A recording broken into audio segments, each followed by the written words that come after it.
I was never meant to hear it. I was never supposed to know. But life has a strange way of throwing the truth at you when you least expect it. That Friday evening, while pretending to check emails in the living room, I caught the sound of my wife, Claire, whispering into her phone from the kitchen. Her tone wasn't her usual light-hearted one. It was soft, cautious, carrying a nervous thrill I hadn't heard in years. My fingers froze on the keyboard as I leaned back, the glow of my laptop fading while I focused on her voice. "Yes, I'll meet you at 8. "No, it's fine. He thinks I'm out with the girls." My chest tightened. My first instinct was denial. Maybe it was something innocent. Maybe she was planning a surprise. But deep down, I knew better. When she hung up, she came back into the living room, car keys in hand, dressed in a way she hadn't dressed for me in a very long time. Her black dress clung to her body perfectly, her perfume drifted through the air like a memory, and her hair caught the light just right. For a moment, I was reminded of why I fell in love with her. Then the words I'd overheard came crashing back. She smiled, casual, too casual. "I'm heading out. Don't wait up." "Okay," I said, pretending not to notice. "Just a night with the girls." That was the moment something in me shifted. I didn't have solid proof yet, but her act told me everything. Instead of confronting her in anger, I decided to keep my composure. I leaned back, forcing a small smile, and said quietly, "Good luck on your date." The change in her face was instant. Her eyes widened, her lips parted, and the color drained from her skin. That flicker of panic was all the confirmation I needed. She tried to recover, stammering, "What are you talking about? A date? Don't be ridiculous." But the truth was already written across her expression.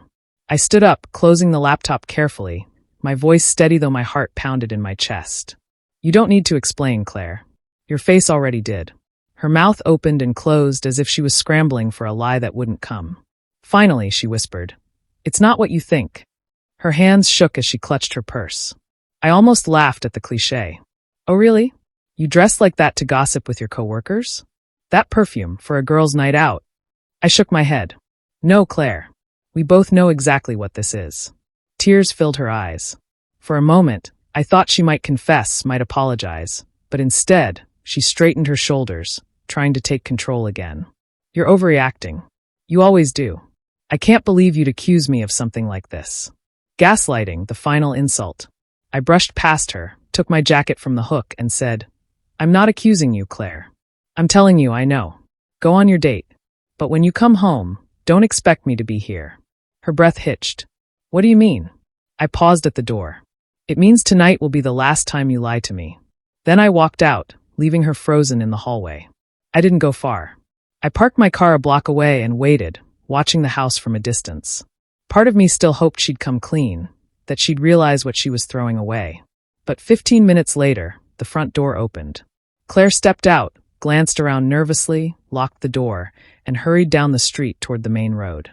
I followed quietly, headlights off until the corner.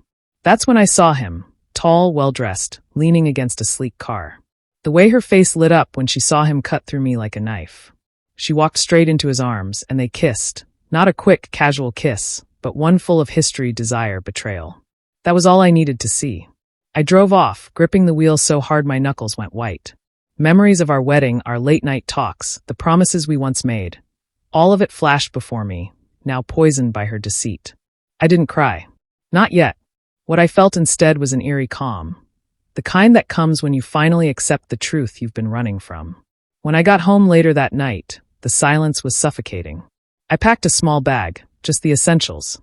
I wasn't fleeing, but I refused to wait for her to return smelling of another man, pretending nothing had happened.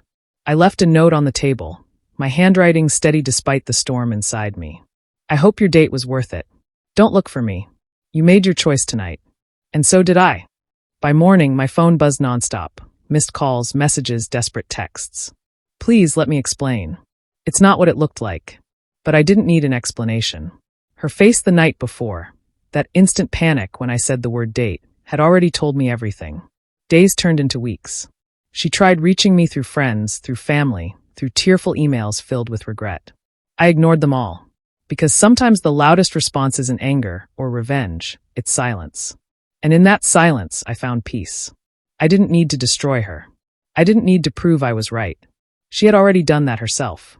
And the moment I told her those 5 simple words, "Good luck on your date," was the moment she realized it. That panic, that guilt, that collapse of her lies, it would haunt her far longer than I ever could. As for me, I walked away with my dignity intact and my heart finally free.